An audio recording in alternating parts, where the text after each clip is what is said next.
What's up, guys? Welcome to Vintage Genetics, where it is all about classic bodybuilding. And I want to do a quick Q&A as I promised you guys a few days ago. You asked questions on YouTube and Instagram and some on Facebook, and I collected some of them and I'm going to answer them right now. Question number 1 from Daniel van Bemmel. Yo Wes, what's your opinion on Shawn Ray? I think his legs were extremely well developed and he also had quite a small waist. Well, here you can see a picture of Shawn Ray. He indeed was one of the last, in my opinion, classic bodybuilders who still looked quite massive. Even though he's not really tall, actually he's pretty short, like Lee Priest. His aesthetics were unbelievable. Usually the short guys have the blockier waist, but he was able to pull a vacuum pose and still have all that muscularity to compete with the guys on the Mr. Olympia. So yes, I like him a lot as a bodybuilder. Rage Too Hard asks, what's your favorite style of music to listen to at the gym? Honestly, my favorite style is just metal, nu metal, heavy metal, symbolic metal, symphonic metal. Put anything in front of metal and I like it, except for black metal or death metal. But metal it is. Next question by Willie Kaufhold. Hey Wes, can you talk about how low test and the best supplements that are on the market to take? You're the man, alright? Interesting question. Well, honestly, I have not looked into low testosterone supplements. There are a lot of testosterone boosters out there, but none of them really boost the testosterone. They just balance out the estrogen, the DHT, which is another form of testosterone, and all the other hormones. They kind of bring a balance in between these hormones, which makes you feel better. Not many guys have really low testosterone. Some people may feel like they do, but you only know for sure when you do a test. Now, there is one supplement that is proven to work to up the testosterone if you have low testosterone, and that is zinc. And this is what I take every night anyway for a better sleep, because it also aids in sleep. There's also a ZMA supplement which has zinc in it as well, but this one will improve testosterone when taken consistently. This has about 250% of the daily dose, 25 milligrams. If you at least take one of these each night, you will be fine. Kiaran Cooley asks, do you regularly visit a chiropractor, and would you regularly get a deep tissue massage to decrease the chance of injury?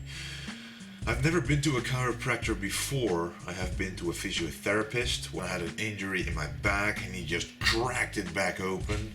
That's something you need. But I did go to a massage therapy. It wasn't really a deep massage, but it did help the blood flow in certain areas, such as my calves. Now, if you have pretty developed calves and you use them all day when you walk a lot of blood will be pumped inside the muscle, and it can cause stiffness. And actually, when your calves are stiff, your ankles are stiff, it can even, for example, have consequences for your squatting, for your lunges, for any leg exercises, and it hurts your sheen, stuff like that. So I had it massaged there and it pretty much disappeared. Same for my legs, they were pretty tight, the muscles were tight, and massaging the muscles and really pulling the fibers apart, that actually separates the muscles more visually, and that'll make it look better as well. So it's two benefits. Next question by Travis Martinez. At what rate of cellular compensation will yield noticeable increases in lean muscle mass? How often should naturals expect muscle protein synthesis cycles after training?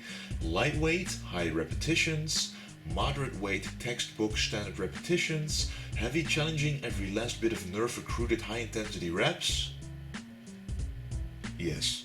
Hubalil asks, is pre-workout necessary? It is not necessary if you feel energized. But sometimes when you're done with school, when you're done with work, you kind of need a boost.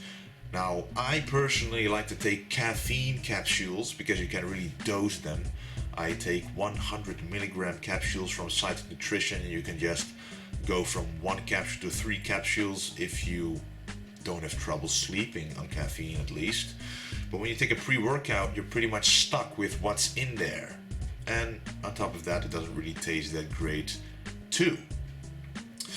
And next to that, you could take arginine, taurine, beta-alanine in capsule form as well, so you can dose it accordingly to your own needs instead of it having pre-composed inside of a pre-workout. Next question by Robin Raamdonk. Sorry, I'm not sure if that's right. Do you drink during your workouts? Is that necessary? So yes. What do you prefer to drink? And yes, drinking during workouts is necessary in my opinion. Sometimes when you feel that you just cannot get a pump, it may actually be due to you not absorbing enough water because you're not drinking enough water. Remember, your muscles are made almost entirely of water, so if you don't drink enough, the fullness will disappear, and when you train, you sweat, so you need to replenish yourself with water. I personally take a BCAA supplement, not that much in the off season, but when I'm cutting, I'm taking the BCAAs. It's called Amino Express by Untitled Nutrition, but it also has arginine and beta-alanine and pump-inducing ingredients in there to make me actually want to use it in the off season as well, because I do notice that when you take the pre-workout before training and you're 1 hour into your training, the pre-workout is kind of gone, but when you have something you can continually sip on, it'll stay in your system, so that is beneficial. Next question by Packmaster. What time do you wake and sleep? Well, I try to sleep at least 8 hours a day, so it depends how late I have to get up in the morning. It always changes when I have to go to school, but in the weekends I may even sleep like 10 hours a night, because the more you can sleep, the better it is for your recovery. So when I have to get up at 8 a.m., I go to sleep at 12. When I have to get up at 10 a.m., I may go to bed at 2 a.m., depending on how late I have to get up, and I can get more work in that way. Next question by HXMZA98. Which exercises work the outside of your biceps, and how do you get definition on the bicep? Well, the definition on the bicep is mostly due to your body fat being low, obviously, but also working one part of the bicep more than the other. And I prefer to work the outside more, because when you do your bicep, the outside has to be bigger than the inside so you can create the peak. And there's a bicep split in between these two heads that will be more defined when you have a bigger outer head.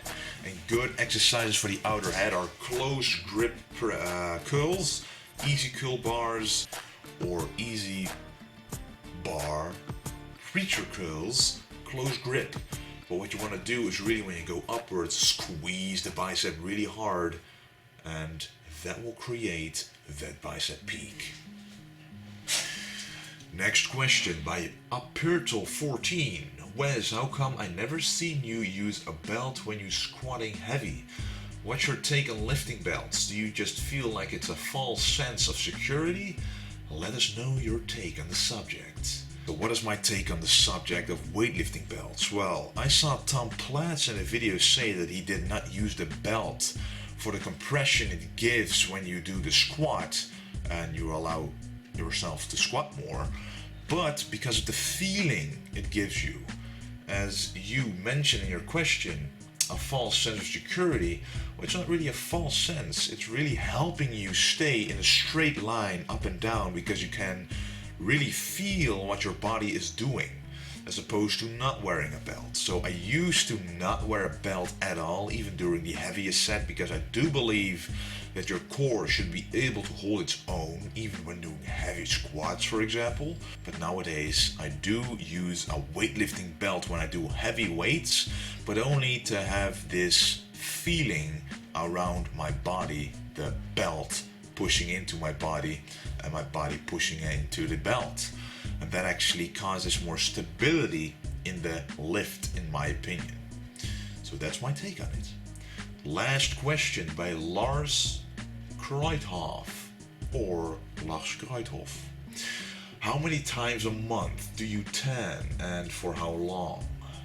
A month? Well, I tan about 1 to twice a week for a while until I reach a certain tan that I like, and then I only go once a week to maintain it. I try to stay away from the tanning bed as much as I can, but unfortunately in the winter I get really white if I don't do anything in the sun, because the sun is not there now. So I have to go to a tanning bed to maintain my tan. And importantly is to moisturize your face. I personally do it with coconut oil, so this prevents your skin from drying out, which often happens when you use the tanning bed quite a lot. Anyway guys, that was the Q&A of today. I hope you enjoyed the video, and if you have any other questions, ask me down below and I'll answer them in the next Q&A video. And don't forget to stay golden.